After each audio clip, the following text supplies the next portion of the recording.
Buddhism is the fourth largest religion in the world, and it is also a transnational religion, meaning that we find Buddhists in every country in the world, and there are a number of countries in the world that are majority Buddhist. Most Buddhists would think of themselves as belonging to one of three schools of Buddhism: Theravada Buddhism, which we find in South and Southeast Asia; Mahayana Buddhism, which we find in East Asia; and Vajrayana Buddhism, which we find in Tibet and Mongolia. Buddhism really starts with the story of Prince Siddhartha, who was born in present-day Nepal 2,500 years ago. And when he was born, a great sage came down from the mountain and told his father, the king, that your son will either be a great emperor or a great spiritual teacher. The king was determined that his son would become a great emperor, so he vowed to shield his son from the suffering and misery of the world and kept him inside the palace walls, where he lived a life of luxury and hedonism.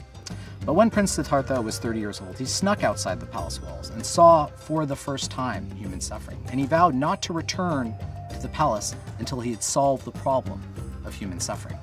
Over the next 6 years, he spent wandering through forests in India looking for truth, until he finally came across a tree in northern India, and he vowed to sit under that tree in meditation until he became enlightened. 49 days later, he became enlightened, and he was known as the Buddha, which in Sanskrit means the one who has awakened.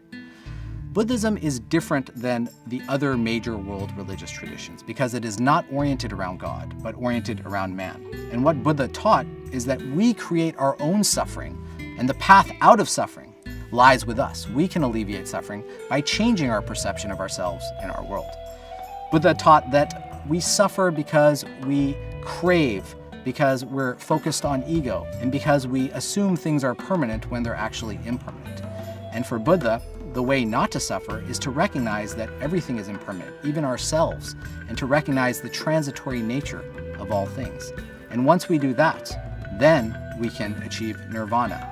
Buddhists believe that we're already enlightened Buddhas, and we just have to realize that ourselves. And for Buddhists, because the focus isn't on God, we can transform ourselves to become enlightened. We can understand the world in a particular way where we see the truth of our own natures. And in that respect, Buddhism is a self-empowering religion that many people gravitate towards because it doesn't necessitate that they worship any particular deity or engage in any other type of ritual other than meditation, contemplation, and introspection.